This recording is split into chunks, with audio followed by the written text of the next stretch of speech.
So இந்த ஒரு வீடியோவில் வந்து எந்த புத்தகத்தை பற்றி பார்க்க போகிறோம் அப்படின்னா, எனது இந்தியா எஸ் ராமகிருஷ்ணன் அவர்கள் வந்து எழுதியது. ஸோ இந்த புத்தகத்தை பற்றி தான் வந்து நம்ம ஒரு நாளும் ஒரு வீடியோவாக வந்து அப்லோட் பண்ணிகிட்ருக்கோம்.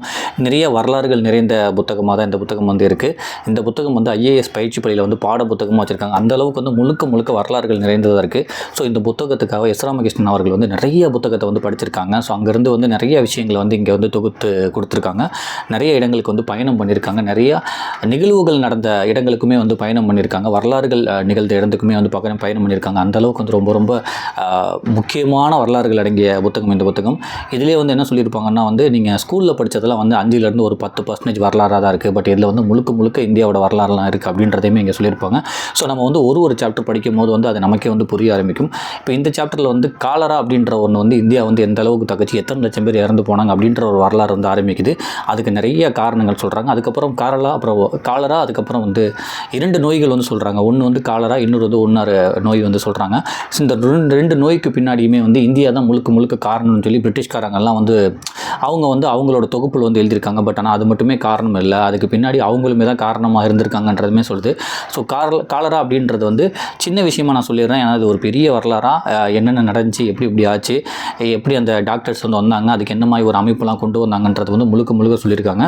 ஸோ இந்த காலரான்றது என்னென்னா, இந்த இந்தியாவில் இருந்தால் வந்து நோய் பரவச்சு இங்கிலாந்து எல்லாத்துக்குமே அப்படின்னு சொல்கிறாங்க. பட் ஆனால் வந்து இந்தியாவிலேருந்து பரவதுக்கு முக்கியமான காரணமே வந்து பிரிட்டிஷர்ஸ் தான் அப்படின்றாங்க. அவங்க வந்து அவங்களுக்கு தேவையான தாவரங்கள் அது மட்டும் வந்து பயிரிட வச்சு இங்கே உள்ள விவசாயிகளை வந்து ரொம்ப அடிமைப்படுத்தி, நீங்கள் வந்து இது மட்டும் தான், இந்த பருத்தி மட்டும் தான் இது பண்ணணும், அப்புறமா வந்து சில செடிகள் மட்டும் தான் வந்து நீங்கள் பயிரிடணும், நீங்கள் வந்து அரிசி பருப்புலாம் வந்து பயிரிடக்கூடாது, இதை மட்டும் பயிரிடணும் அப்படின்னு சொல்லி அவங்களுக்கு தேவையான தாவர வகைகள்லாம் வந்து பயிரிட வச்சு அதை வந்து எக்ஸ்போர்ட் பண்ணாங்க, இங்கிலாந்துக்கு வந்து எக்ஸ்போர்ட் பண்ணாங்க. அதனால தான் வந்து இங்கே வந்து உங்களுக்கு வந்து சாப்பிட்ற பொருள் எல்லாமே பயிரிடாமல் நிறைய வந்து பஞ்சம் நிலை வச்சு அதுவுமே வந்து அந்த காலரா வியாதிக்கு வர்றது காரணம். ஏன்னா பஞ்சம் வந்தோடனே மக்கள் ஏதோ சாப்பிட ஆரம்பித்தாங்க, ரொம்ப இதாக இருந்தாங்க, ரொம்ப ஏழ்மையில் ஆரம்பிச்சிட்டாங்க அப்படின்னு சொல்லி அதுவுமே ஒரு காரணன்றாங்க. இன்னொன்று வந்து ஒரு ஊராக வந்து இந்த பிரிட்டிஷ் ராணுவம் வந்து மாறி போயிட்டு இருந்திருக்காங்க. அவங்களுக்கு வந்து சரியான குடிநீர் வசதியும் சரியான கழிப்பறை வசதியுமே வந்து அந்த பிரிட்டிஷ் அரசாங்கம் செஞ்சு தரலையாம். அதனால் அவங்க வந்து போகிறப்பெல்லாம் வந்து நீர்நிலைகளை வந்து மாசுபடுத்திக்கிட்டே போயிட்டு இருந்தாங்களாம். சாப்பிட்ட கழிவுகள் அப்புறம் கழிவுகள் அதெல்லாம் வந்து அப்படியே கிடந்துச்சு. அதுவுமே வந்து காலரா வரதுக்கு ஒரு காரணமாக இருந்துச்சான். அது மாதிரி வந்து கப்பலில் வந்து எல்லா நாட்டு கழிவுகள் வந்து இந்த கப்பலில் வந்து வர கழிவுகள் எல்லாமே வந்து கொட்டிக்கிட்டே இருந்தாங்களாம் தண்ணியில்.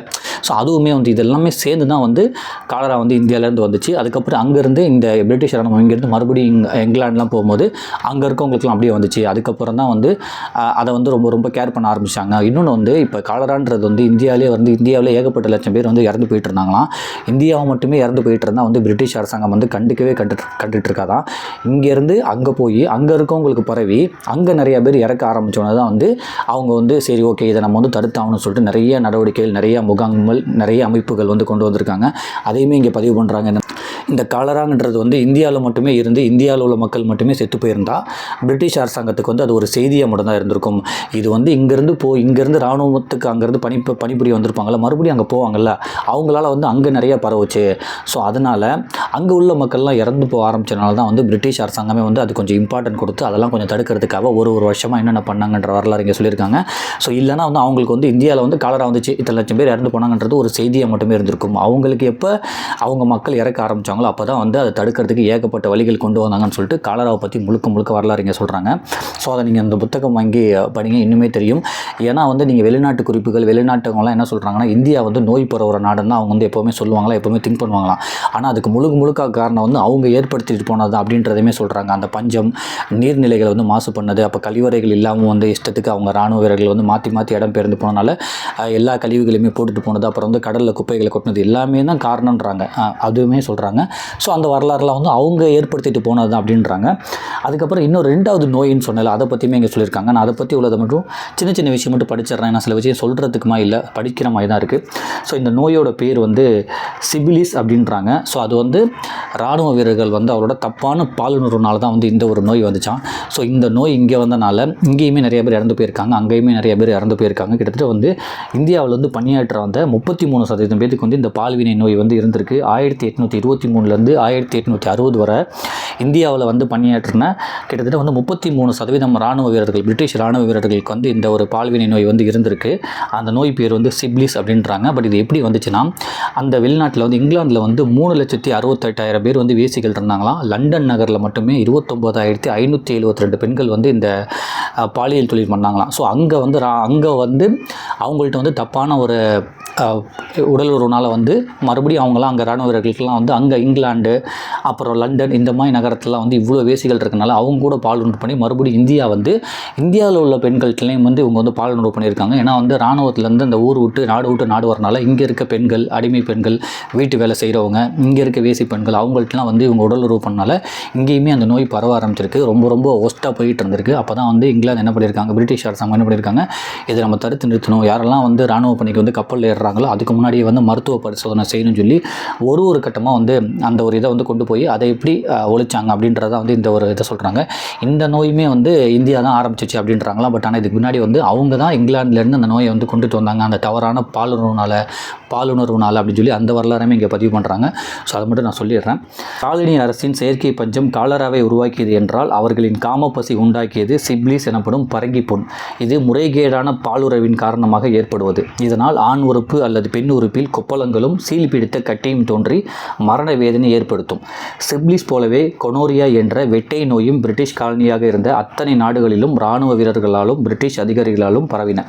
1823ஆம் ஆண்டு முதல் 1860ஆம் ஆண்டு வரை இந்தியாவில் பணியாற்றிய பிரிட்டிஷ் இராணுவத்தினரால் 33% பேர் பால்வினை நோயால் பாதிக்கப்பட்டிருந்தனர்.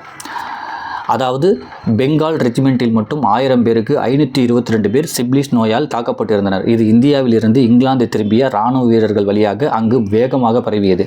1830களில் இங்கிலாந்தில் 3,68,000 வேசிகள் இருந்திருக்கின்றனர். இதில் லண்டன் நகரில் மட்டும் 29,572 பெண்கள் பாலியல் தொழில் செய்துள்ளனர். இதைத் தொடர்ந்து 1864இல் இங்கிலாந்தில் தொற்றுநோய் தடுப்புச் சட்டம் இயற்றப்பட்டது. பால்வினை நோயால் பாதிக்கப்பட்டவர்களை தனி சிறை போன்ற கூண்டில் அடைத்து சிகிச்சை அளிக்க வேண்டும் என்று அந்த அரசாங்கம் முடிவு செய்தது. இராணுவ வீரர்கள் முறைகேடான பாலுறவுகளில் ஈடுபடக்கூடாது, கப்பல் பயணத்துக்கு முன் மருத்துவ பரிசோதனை செய்ய வேண்டும் என்ற நிபந்தனைகள் விதிக்கப்பட்டன. இந்த சட்டம் அனைத்து பிரிட்டிஷ் காலனி நாடுகளிலும் உடனடியாக அமல்படுத்தப்பட்டது. இந்தியாவுக்கு இராணுவ பணியாற்ற வந்த பிரிட்டிஷ் வீரர்களில் பெரும்பான்மையினர் நடுத்தர குடும்பத்தை சேர்ந்தவர்கள். குடும்பத்தை பிரிந்து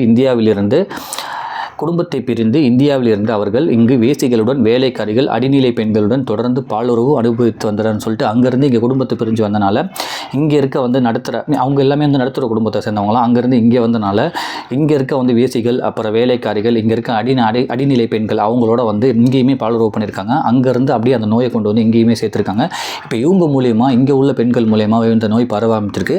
அது மாதிரி இங்கே உள்ள பெண்களுக்கு யாருக்கெல்லாம் குழந்தை பிறக்குதோ ஒரு வயசுக்குள்ளேயே வந்து இந்த நோயினால் நிறைய பேர் இறந்து போயிருக்கான்றதே சொல்லாங்க. ஸோ இந்த நோய் வந்ததுக்கும் காரணமே அவங்க தான். ஸோ அந்த லண்டன், இங்கிலாந்து அங்கே வந்து அந்த வேசிகளோட தவறான பாலுறவுனால வந்து அந்த நோயை எடுத்துகிட்டு வந்து இங்கேயுமே விட்டுட்டாங்க அப்படின்றதையுமே சொல்கிறாங்க. அதன் காரணமாக இப்போ இந்திய பெண்களுக்குமே அந்த சிப்லிஸ் நோய் வந்தது அப்படின்றதையுமே இங்கே பதிவு பண்ணுறாங்க. அதன் காரணமாக அந்த பெண்களுக்கு சிப்லிஸ் நோய் ஏற்பட்டது. சில வேளைகளில் அவர்கள் வழியாக பிறக்கும் குழந்தைகளுக்கும் நோய் கூறுகள் இருந்தன. 1846இல் ஒரு வயதுக்குள் உட்பட்ட குழந்தைகளில் பலர் சிப்லிஸ் நோயின் அறிகுறியால் இறந்து போயிருக்கிறார்கள். தேயிலை தோட்டங்களில் கூலியாக வேலை செய்த பெண்கள், பிரிட்டிஷ் அதிகாரிகளின் வீட்டு வேலைக்காரர் பெண்கள், சந்தைகளில் சிறு வணிகம் செய்யும் பெண்கள் என பலரை பிரிட்டிஷ் அதிகாரிகளும் இராணுவ வீரர்களும் மிரட்டியும் மயக்கியும் வன்புரட்சி செய்து அவர்களுக்கு சிப்லிஸ் நோயை பரப்பியிருக்கிறார்கள். தொற்றுநோய் தடுப்புச் சட்டம் அமலுக்கு வந்தவுடன் நோய் பாதிக்கப்பட்ட இராணுவ வீரர்கள் தனி மருத்துவ முகாம்களில் அடைக்கப்பட்டனர். பிரிட்டிஷ்காரர்களோடு தொடர்புள்ள வேசிகள் பிரிக்கப்பட்டு அவர்கள் வேறு எந்த இந்தியருடன் உடலுறவு கொள்ளக்கூடாது என்று மிரட்டப்பட்டனர். அவர்களுக்கு தனியாக ஒரு குடியிருப்பு பகுதி உருவாக்கப்பட்டது. அதுதான் சிவப்பு விளக்கு பகுதி எனப்படும் லால் பஜார்னு சொல்லிட்டு. ஸோ இந்த பெண்கள்லாம் என்ன சொல்லியிருக்காங்க, இனிமேல் வந்து நீங்கள் வந்து பிரிட்டிஷ் அதிகாரிகளோட வந்து உடலுறவு வந்து பண்ணக்கூடாதுன்னு சொல்லிட்டு அவங்களுக்கு வந்து தனியாகவே ஒரு பகுதி ஒதுக்கிட்டாங்களாம். அந்த லால் பஜார் அப்படின்னு சொல்லி, ஒரு தாசிகளுக்குன்னு சொல்லி அந்த லால் பஜார் அப்படின்னு சொல்லி ஒதுக்கிட்டாங்களாம். இன்னொன்று என்னன்னா வந்து இந்த பெண்கள்லேயே வந்து 2 கட்டமாக பிரிச்சிருக்காங்க. அதாவது உயர்கட்ட பெண்கள், அது கீழக்கட்ட பெண்கள்னு சொல்லிட்டு. ஸோ உயர்கட்ட பெண்கள்கிட்ட மட்டும்தான் வந்து இராணுவ வீரர்கள் வந்து உடலுறவு வச்சுக்கணும், அந்த கீழ்மட்ட பெண்கள்கிட்ட வந்து இராணுவ வீரர்கள் வந்து உடலுறவு வச்சக்கூடாதுன்னு சொல்லிட்டு அந்த மாதிரி வந்து அந்த பெண்களே பிரித்து இந்த நோயெல்லாம் வந்து ரொம்ப நம்ம வீரர்களுக்கு வந்து பரவிடக்கூடாதுன்னு சொல்லிட்டு அந்த மாதிரிலாம் அவங்க பண்ணியிருக்காங்களாம். தான் விரும்பும் எந்த பெண்ணையும் எளிதாக அடைந்து கொள்ள இந்த சட்டம் பிரிட்டிஷ்காரர்களுக்கு வழிகாட்டியது. அது என்னவென்றால், பொது மகளிர் என்று யாரையும் குற்றம் சாட்டி அவர்களை மருத்துவ முகாமுக்கு கொண்டு போய் விடலாம். புகார் கொடுத்தது யார் என்று சொல்ல வேண்டிய அவசியம் கிடையாது. இதை பயன்படுத்தி பிரிட்டிஷ் அதிகாரிகள் குடும்ப பெண்கள் பலரையும் வன்புணர்ச்சி செய்திருக்கின்றனர் சொல்லிட்டு என்ன பண்ணியிருக்காங்கன்னா, இதுதான் முகாம் கொண்டு வாங்க, யாருக்காச்சும் இந்த நோய் ஏதாச்சும் அறிகுறி இருந்தால் நீங்கள் தகவல் நீங்கள் யாரும் தகவல் கொடுக்க வேணாம், பெண்களை மட்டும் கொண்டு வாங்கன்னு சொன்னோன்னே பிரிட்டிஷர்ஸ் இதை யூஸ் பண்ணிட்டு நிறைய குடும்ப பெண்களை இவங்களுக்கு இந்த நோய் இருக்குன்னு சொல்லி கூட்டிகிட்டு வன்புணர்ச்சி பண்ணியிருக்காங்க. அந்த மாதிரி இந்த ஒரு சுச்சுவேஷனை யூஸ் பண்ணி அந்த மாதிரி வன்புணர்ச்சி பண்ணுறதுமே பிரிட்டிஷ் அரசாங்கம் நிறையவே பண்ணியிருக்கு அந்த டயத்தில். தொற்றுநோய் தடுப்புச் சட்டம் இங்கிலாந்தில் உருவாக்கிய விளைவுகளை விட இந்திய பெண்களை, அதிலும் குறிப்பாக நடனம், இசை என்று வாழ்ந்த பெண்களை ஒடுக்கியதே அதிகம். இவர்களை நோயை உண்டாக்கும் கிருமிகள் என்று வகைப்படுத்தி கட்டாய மருத்துவ சிகிச்சைக்கு அனுப்பியது பிரிட்டிஷர்ஸ்னு சொல்லிட்டு அங்கேருந்து இங்கே நோய் பரப்பிட்டு இங்கே உள்ள மக்கள் இவங்களால தான் நோய் பரவுதுன்னு சொல்லிட்டு இவங்களை போட்டு ரொம்ப ரொம்ப ப்ரெஷர் கொடுத்துருக்காங்க. இவங்களை தனியாகவே செக் பண்ணணும்னு சொல்லிட்டு இவங்களை ஒரு வகையாகவே பிரிச்சுட்டாங்களா இங்கே உள்ள இந்திய பெண்களை. பிரிட்டிஷ் இராணுவத்தினரிடையே சிப்லிஸ் நோய் தாக்கம் பற்றி ஆராய்ந்துள்ள மார்க்கெட், பிரிட்டிஷ் இராணுவத்தின் முக்கிய பிரச்சனை உணவும் உடலுறவுமே. உணவு அபரிவிதமாக கிடைத்தது, ஆனால் பெண்கள் கிடைக்கவே இல்லை. அதை இராணுவ வீரர்கள் தாங்களைத்தான் தேடிக்கொள்ள வேண்டும். இந்திய பெண்களை திருமணம் செய்து கொள்வதை விட ஆசை நாயகியாக வைத்துக்கொள்வது அல்லது பணம் கொடுத்துவிட்டு பாலியல் இன்பம் அனுபவிப்பதையே இராணுவத்தினர் விரும்பினர். இராணுவ முகாம்கள் இருந்த எல்லா ஊர்களிலும் சிவப்பு விளக்கு பகுதிகள் உருவாக்கப்பட்டன. மிதமிஞ்சிய காமம், முறைகேடான உடலுறவு இரண்டுமே இந்த நோய் உருவாக முக்கிய காரணமாக இருந்தது. சிப்லிஸ் பயங்கரத்தால் இந்தியாவில் உள்ள வேசிகளை 2 பிரிவுகளாக பிரித்தார்கள். பதிவு செய்யப்பட்ட முதல் நிலை பெண்கள் வெள்ளைக்காரர்களுக்கு மட்டுமே உரியவர்கள். 2ஆம் நிலை வேசிகள் கீழ்நிலை பிரிவினர். இவர்களுடன் இராணுவ வீரர்கள் எந்த காரணத்தை முன்னிட்டும் உறவு வைத்துக் கொள்ளக்கூடாது. முதல் நிலை பெண்கள் இந்தியர்களுடன் உடலுறவு கொண்டால் ₹2 அபராதமும். 2ஆம் நிலை வேசிகள் கீழ்நிலை பிரிவினர். இவர்களுடன் இராணுவ வீரர்கள் எந்த காரணத்தை முன்னிட்டும் உறவு வைத்துக் கொள்ளக்கூடாதுன்னு சொல்லிட்டு இந்த வேசி பெண்களை 2 கட்டமாக பிரிச்சிருக்காங்க. சிவப்பு விளக்கு பகுதியில் முதல் கட்டத்தில் இராணுவ வீரர்கள் உடலுறவு கொள்ளலாம். அந்த 2ஆவது கட்டம் பெண்கள்கிட்ட இராணுவ வீரர்கள் உடலுறவு கொள்ளக்கூடாதுன்னு சொல்லி போட்டிருக்காங்க. அதுக்கப்புறம் அந்த முதல் கட்ட பெண்கள் இராணுவ வீரரோட மட்டும்தான் உடலுறவு பண்ணும். அதை தாண்டி நீங்கள் இந்தியர்களோட பண்ணிங்கன்னா அவங்களுக்கு ₹2 அபராதமும் கசையடியும் தண்டனையாகவும் கொடுத்துருக்காங்க. ஸோ ஏன்னா இந்தியர்கள்லாம் பண்ணிவிட்டு அதுலேருந்து இராணுவ வீரர்களுக்கு பரவிடக்கூடாது. அதனால் நீங்கள் இராணுவ வீரர்களுக்கு மட்டும்தான் வேசிகளாக வேலை பார்க்கணும்னு சொல்லிட்டு அந்த மக்களையுமே அந்த பெண்களையுமே 2 கட்டமாக பிரித்து அவங்களுக்கு தண்டனையும் அந்த ஃபைனும் போட்டிருக்காங்க. இராணுவ குடியிருப்பு தோட்டத்தை புல்லை வெட்டுவதற்கு கூட முதல்நிலை பெண்கள் மட்டுமே அனுமதிக்கப்பட்டதுன்னு சொல்லிட்டு இராணுவ குடியிருப்புகளை அந்த தோட்டத்து புல்லை வெட்டுறப்ப கூட அந்த முதல்நிலை பெண்கள் தான் அனுமதிக்கப்பட்டாங்களா. ஏன்னா 2ஆம் நிலை பெண்களை யாராச்சும் அனுமதிச்சா இவங்க உடலுறவு பண்ணி அதுலேருந்து ஏதாச்சும் நோய் பரவிடுன்னு சொல்லிட்டு அந்தளவு ரொம்ப ரொம்ப ஸ்ட்ரிக்டாக அவங்களுக்கு வேலை செய்கிறது கூட முதல்நிலை அந்த முதல்கட்ட பெண்களை மட்டும்தான் நியமிச்சிருக்காங்க. அந்தளவுக்கு அவங்களோட ஆளுங்கள் மேலே ரொம்ப ரொம்ப கவனமாக இருந்திருக்காங்க. உலகை குலுக்கிய இந்த 2 நோய்களும், அந்த 2 நோய்களும் அந்த சிப்லிஸ் நோயும் அந்த காலராவுமே சொல்கிறாங்க. ஏன்னா நான் காலராவை பற்றி ஒரு சின்னதாக சொன்னேன், அதுக்கு பின்னாடி நிறைய வரலாறு இருக்குது, அதை நீங்கள் படித்து தெரிஞ்சுக்கோங்க. அதை பற்றி அதிலேருந்து என்ன சொல்ல வராங்கன்னா, இந்தியா மட்டும் நோயை பரப்பல, அந்த நோய் உருவாகிறதுக்கு பிரிட்டிஷ் அரசாங்கம் முக்கியமாக காரணமாக இருந்திருக்கு. ஆனால் எல்லாம் என்ன சொல்கிறாங்கன்னா, பிரிட்டிஷில் அப்போ உள்ள எழுத்தாளர்கள், அப்போ உள்ள அந்த ரிசர்ச் பண்ணுறவங்களாம் என்ன சொல்கிறாங்கன்னா, இந்தியாவை தான் நோய் உருவாக்குறதுக்கு பெரிய ஒரு நாடாக இருக்குது அப்படின்னு சொல்லி பரப்புகிறாங்க. பட் ஆனால் அது உண்மை இல்லைன்றது தான் அந்த காலராவோட வரலாறு சொல்கிறாங்க. இந்த சிப்லிஸுமே அவங்களால தான் இங்கே உருவாகிருக்குன்றதுமே நம்ம படித்தோடனே நமக்கு தெரியுது. உலகையே உலுக்கிய இந்த 2 நோய்களும் இன்று ஓரளவு கட்டுக்குள் வந்துவிட்டன. ஆனால் இந்தியா மீது உருவான பொய் குற்றச்சாட்டு அப்படியே இருக்கிறது. இந்தியா ஒருபோதும் நோய்க்கிடங்காக இருந்தது இல்லை. அதை நோய்க்கிடங்காக மாற்றியவர்கள் பிரிட்டிஷ், டச்சு, போர்ச்சுகீசியர், டேனிஷ் போன்ற வந்தேரிகள் தான்.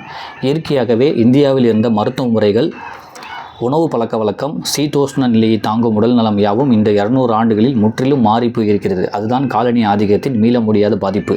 காலரா உள்ளிட்ட பல்வேறு நோய் கிருமிகளை இந்தியாவில் விதைத்தவர்கள் அவர்கள்தான்.